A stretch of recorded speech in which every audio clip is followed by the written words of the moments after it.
The receipts didn't just leak, they sprinted. Screenshots, timestamps, and side conversations hit the timeline like a fire alarm nobody could mute. And suddenly, Erika Kirk's name was trending for all the wrong reasons. Because when receipts go viral, explanations start sweating. For months, Mikey McCoy's family scandal felt like background noise whispers wrapped in politeness. Awkward silences disguised as privacy. But then the evidence surfaced. Not opinions, not vibes. Actual receipts that made people pause, mid-scroll, and whisper, "Oh, this is different." What's wild is how fast the story flipped. 1 minute, the narrative looked tidy. The next, it unraveled like a sweater caught on a nail. And at the center of the unraveling, Erika Kirk caught in angles nobody expected, tied to decisions nobody could ignore, with proof that didn't need a caption to explain itself. Group chats detonated. Old clips got replayed with new meaning. Statements that once sounded reasonable suddenly felt rehearsed. And the internet did what it always does, connected dots like it was auditioning for a detective series. If you think this is just another messy rumor, think again. These receipts make reality TV look lazy, and the Kardashians look under. Stay right here because once proof starts circulating, the fallout writes itself.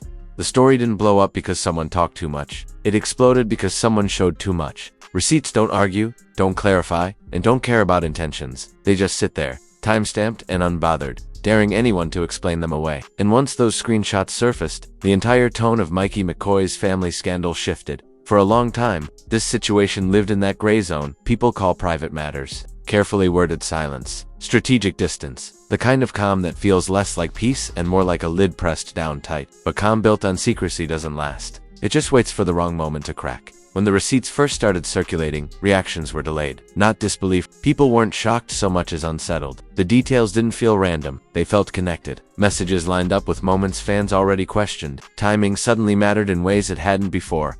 Erika Kirk's name being attached to those receipts wasn't subtle. It wasn't implied. It was there in plain sight, connected to conversations that suggested influence, coordination, and decisions happening behind the scenes, while the public narrative stayed clean. That contrast is what lit the fuse. What made it worse was how familiar the pattern felt. Screenshots didn't introduce brand new information. They reframed old situations. Moments that once seemed coincidental now looked coordinated. Silence that once read as dignity suddenly felt strategic. People immediately started rewatching interviews, pausing at smiles, replaying answers, not because the footage changed, but because context did. When receipts appear, the past doesn't disappear, testifies the family scandal itself had always been messy. Just quietly so. Disagreements masked as misunderstandings. Distance justified as boundaries. But the leaked messages suggested something else entirely. Not chaos, but control. Not confusion, but direction.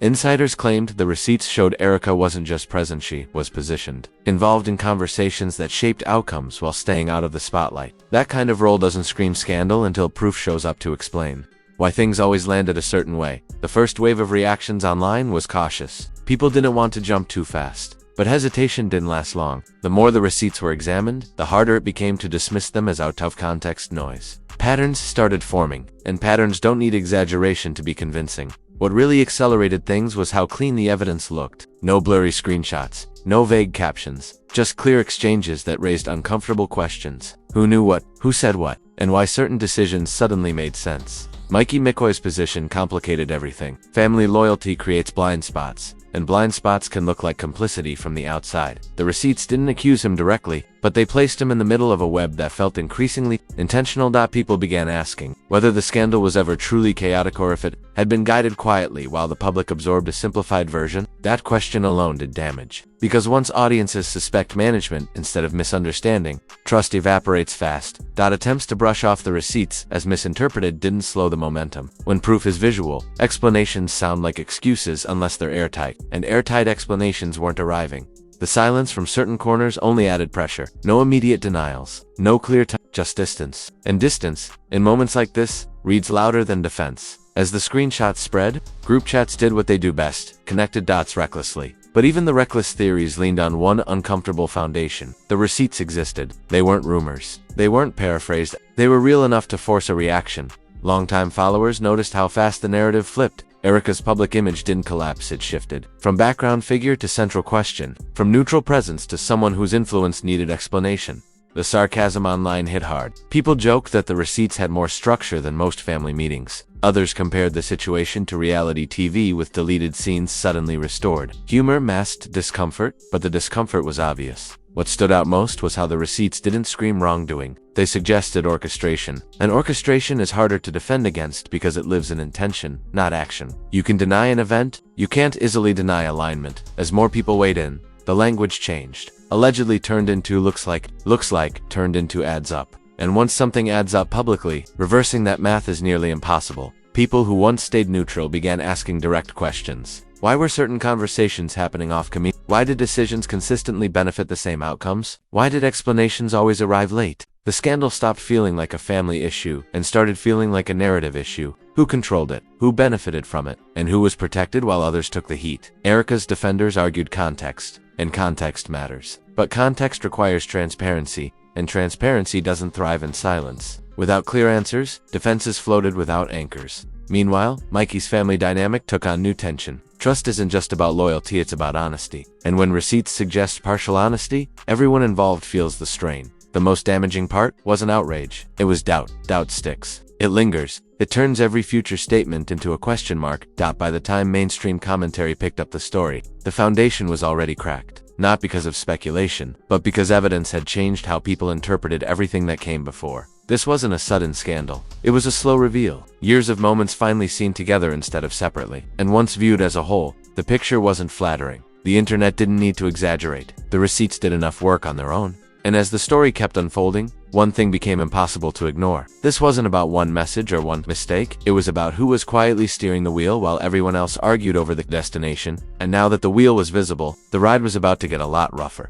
Once the receipts hit full circulation, the internet stopped pretending this was a misunderstanding and started treating it like a case study. Not a rumor spiral, a pattern hunt. People weren't yelling first, they were zooming in, lining things up, and asking why the same names kept appearing at the same moments. Memes followed, because of course they did. Screenshots were framed like courtroom exhibits. Timelines got turned into PowerPoint jokes. Someone compared the situation to a prestige drama where the deleted scenes explain the entire plot. Funny on the surface, uncomfortable underneath. The sarcasm online wasn't random, it was surgical. Jokes about family meetings with agendas. Quips about receipts with better organization than group chats. Humor became the delivery system for suspicion, and suspicion spread faster than outrage ever could.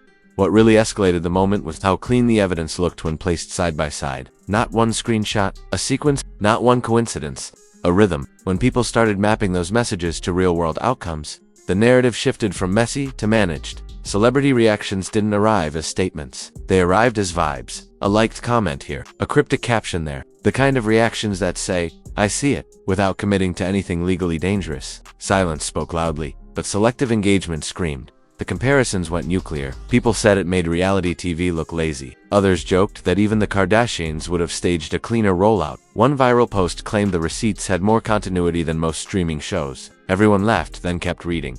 Public outrage didn't peak immediately. It matured. First came disbelief. Then came acceptance. Then came that sharp turn where people stop asking if it's true and start asking how long it's been true. That's the moment reputations really start sweating. Erika's defenders pushed back hard, arguing that messages don't equal intent and presence doesn't equal control. That argument struggled to gain traction as more context emerged.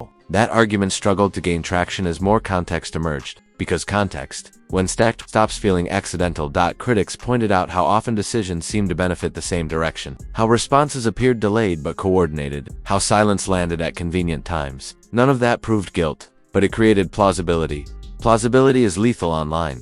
Mikey McCoy's name kept circling the conversation, like a gravity well, not accused, but implicated by proximity. People debated how much someone can overlook in the name of family. Loyalty became both shield and spotlight. Threads multiplied overnight. Long ones, aggressive ones. Some careful, some reckless. They stitched timelines together with confidence and a little imagination. And once the threads reached critical mass, the story stopped being owned by any single source. Attempts to slow the narrative only fueled it. Vague statements felt evasive. General appeals for privacy read like deflection. The more carefully people spoke, the more the internet leaned forward. What really poured gasoline on the fire was the lack of a clean rebuttal. Not emotional denials, not clear corrections, just distance. And distance, in a moment like this, reads like strategy. The receipts themselves became characters. People named them, referenced them, treated them like witnesses that couldn't be intimidated. When evidence becomes the main character, everyone else is forced into reaction mode. Old rumors resurfaced with new framing. Things once dismissed as gossip now felt like early warnings. Whether fair or not, the past reintroduced itself with confidence. Fans split into camps. One side demanded accountability and clarity. The other warned against trial by. Both sides talked past each other, but the volume stayed high. Brands and partners didn't comment, but observers noticed the pause. Pauses matter. Meetings get postponed quietly. Decisions slow down. Momentum hesitates. None of that trends, but all of it counts. What changed most was the tone of conversation. Less shock. More analysis. Less yelling. More waiting. Waiting suggests people believe there's more coming in.